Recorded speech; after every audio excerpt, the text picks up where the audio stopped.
Pati, and this is Not So Obvious, the podcast where I share lessons I've picked up along the way. The ones everybody else seems to just know, but somehow never felt obvious to me. So if you've ever felt like you've missed the memo, you're in the right place. I'm so glad you're here. Let's figure it out together. In today's episode, I wanted to explore the idea of learning to see others with empathy. Recognizing that underneath all of our differences, our inner worlds are far more similar than we might think. At the end of last year, I booked a short acting course at university. Acting has always been something that I've wanted to understand better. And as a kid, it was my dream to be on Disney Channel. I just wanted to be like Selena Gomez, to be honest with you. But you know how it is. You grow up and curiosity gets punished instead of rewarded. So I sort of ended up shoving that to the side and never exploring that further. But in 2026, I decided this would be the year of change. So I asked myself, what is the scariest thing that I could possibly do?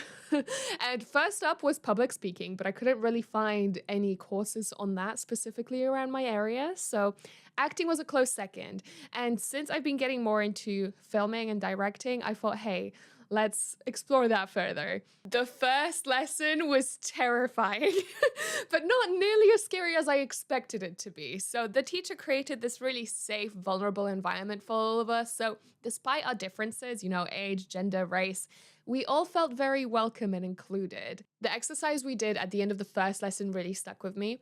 So we were told to pair up with somebody we haven't spoken to before in that class and talk to them, just ask them questions about themselves. At the end, we had to give them feedback on how we perceive them. Everything from their tone, their posture, to just their overall general vibe and energy we were receiving. It was so interesting to see what a stranger thinks about me, but the person I got paired up with said that I have extremely positive energy, that they feel very safe around me, and that I just seem very open-minded. She actually even said that she thinks my baseline is happy, which I found hilarious because I'm a very depressed individual. So hearing that was very interesting. When we shared what we agreed and disagreed on, I told her that being a safe space to the people around me really meant a lot to me. But I didn't fully agree on the positive part because, as I explained, I have high functioning anxiety. So in a very stressful environment, I tend to speak faster, gesture more, and just sound generally a lot more upbeat because I turn my anxiety into excitement. So your body doesn't know the difference between nerves and excitement. So I kind of learned over the years to use that to my advantage. But it doesn't mean I end up seeming a lot more bubbly than I really am.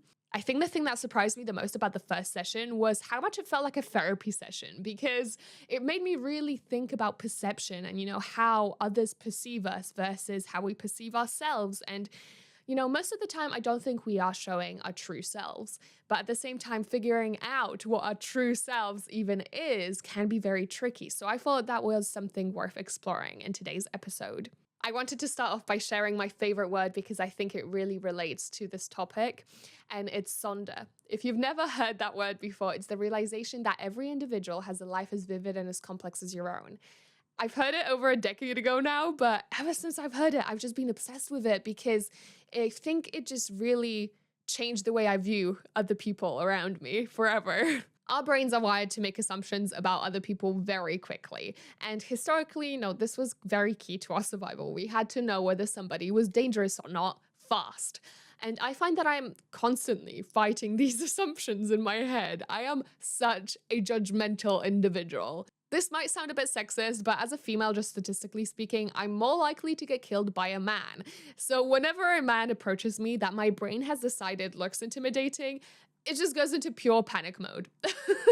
It overgeneralizes risk due to previous experiences in my life in ways that aren't accurate to everyday life. So I feel like I often have to push through the discomfort to have normal conversations with people without seeming hostile. Having these experiences is very important to help rewire my brain and prove to it like, hey, not all people that look like this man that you've had a very bad experience with in the past are bad. And I feel like whenever I feel myself discriminating against other people, I'm very cautious about it. And I force myself to look at the situation a bit more objectively. Like, what's actually happening here? What did they actually say? Is my gut reacting to the person in front of me or somebody from my past? Of course, the lines aren't always clear, and sometimes I know I might be overreacting, but I have to prioritize my safety. For example, if I'm walking home alone at night and a man suddenly approaches me, listen, he may have the best of intentions, and I can acknowledge that. But at the same time, if he gets too close, he has to be ready to get punched in the face because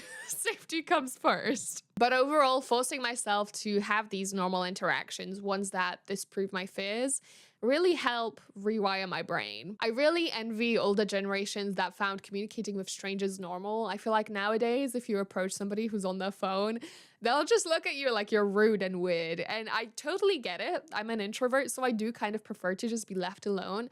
But I also really see the value of connection. I think a big part of it for me is that I generally just have huge trust issues that I'm constantly trying to overcome.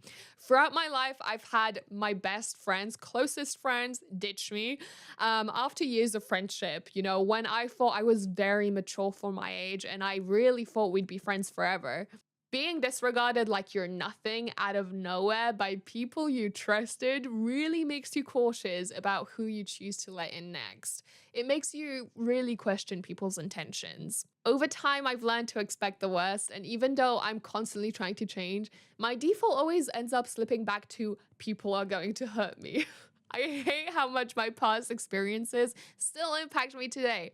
But I found that approaching myself with curiosity instead of criticism has really helped. It's given me space to breathe, to soften, to grow. You know, trust doesn't have to come rushing back overnight.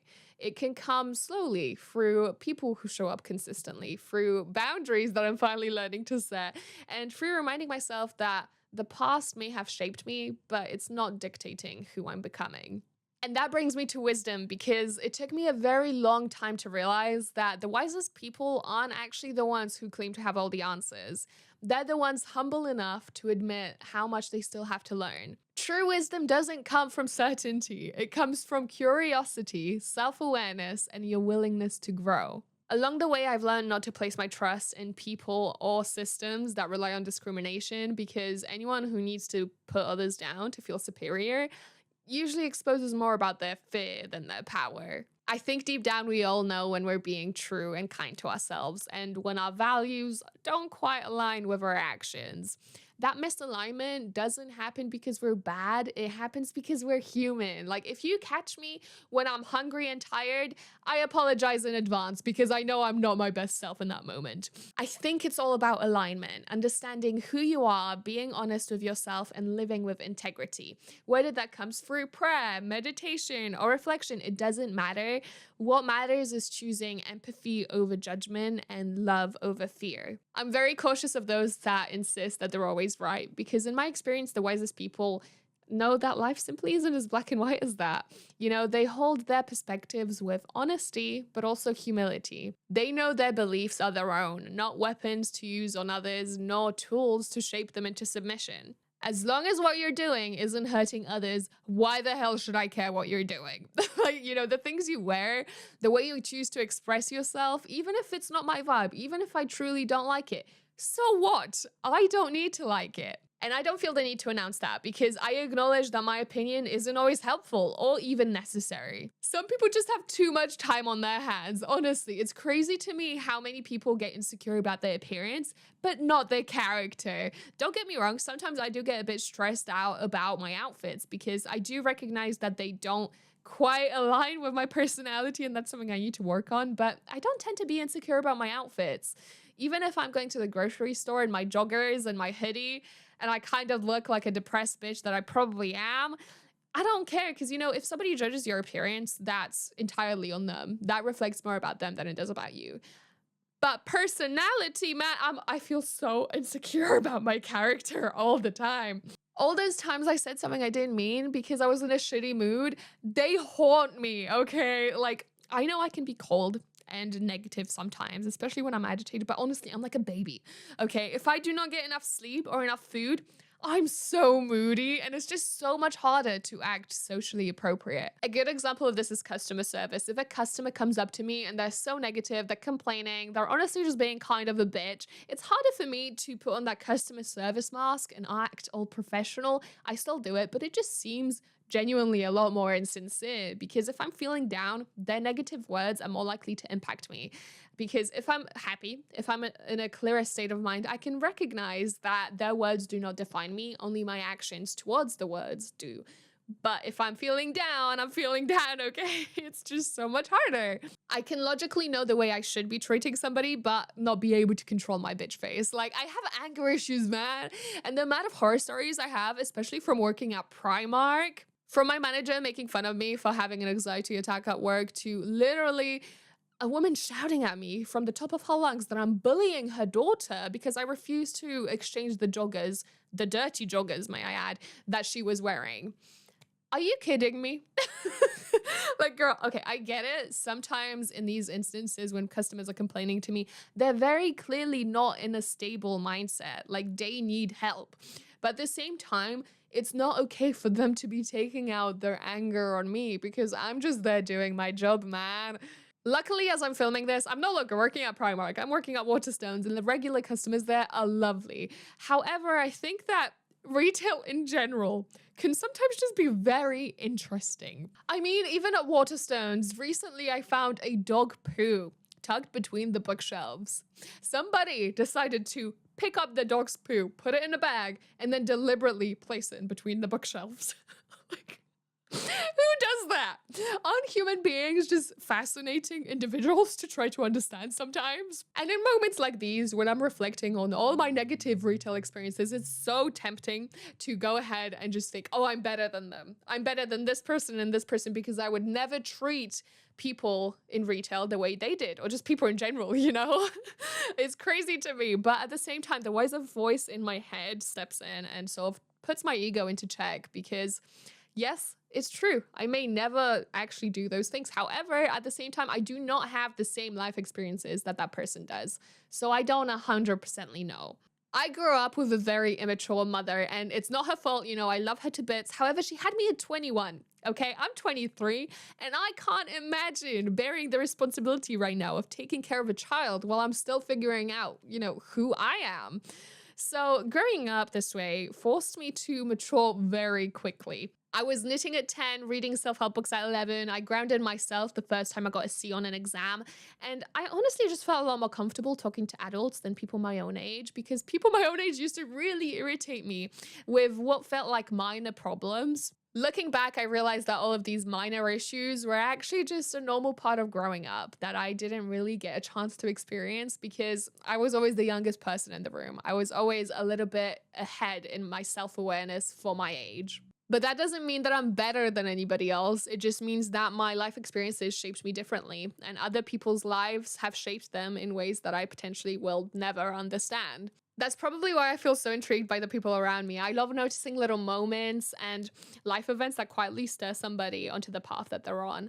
It's probably also why I connected so strongly to the Joker. It was the film that I chose to do my monologue on for my acting class. What struck me most is how separate it feels from the DC universe. It's less about spectacle and more about character. There are no superpowers, no dramatic origin myths. It's set in our world and it's very grounded and uncomfortable. The entire movie is really just a character study of Alpha, the character that becomes the Joker, and you can see his mental health slowly deteriorate over time. So at his core, I do believe that the character honestly just wants to be loved, wants to be seen, wants to bring people laughter and joy. But overall, he wants to be seen. And I think when he begins to realize that that may never be possible for him, that's when that need to be seen turns into something a lot darker. And instead of being loved, he sort of decides he will be felt through impact, through violence, through becoming something the world simply can't ignore. I've always related heavily to depressed characters. I mean, my favorite TV shows are Arcane and Euphoria, as well as Adventure Time, duh. But it's fascinating to me how differently people can react to the same circumstances. Two people can have the same exact trauma and come out of it completely different. That's why empathy is so important, while also realizing that you don't need to tolerate somebody else's bullshit. This is probably not something to be proud of, but I have become a bit of an expert at removing people from my life.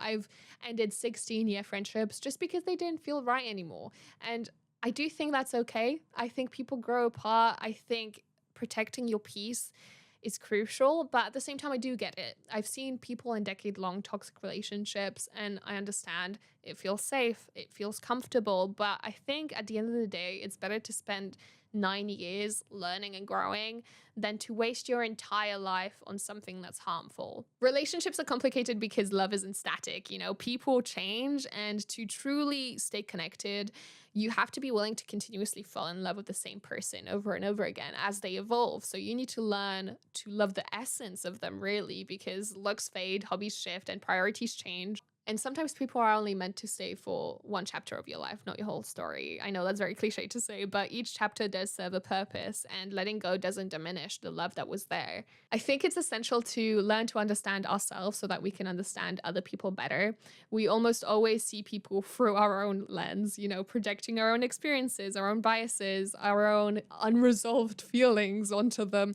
And while this is automatic and absolutely normal, I do think it's important we learn to notice and reflect on these reactions. There's this concept called projective identification, and it basically means that all the things that irritate and upset us in others often mirror things that we haven't accepted in ourselves. And recently, a couple of months back now, actually, I've had an experience that really brought this home. I did make a reel about it, so you might have heard the story before, but I'm just going to say it again. So a couple of months ago, I got on a train and I got into the quiet zone because I wanted to read my book. And then a group of teenagers just got on, blasting TikToks, laughing loudly.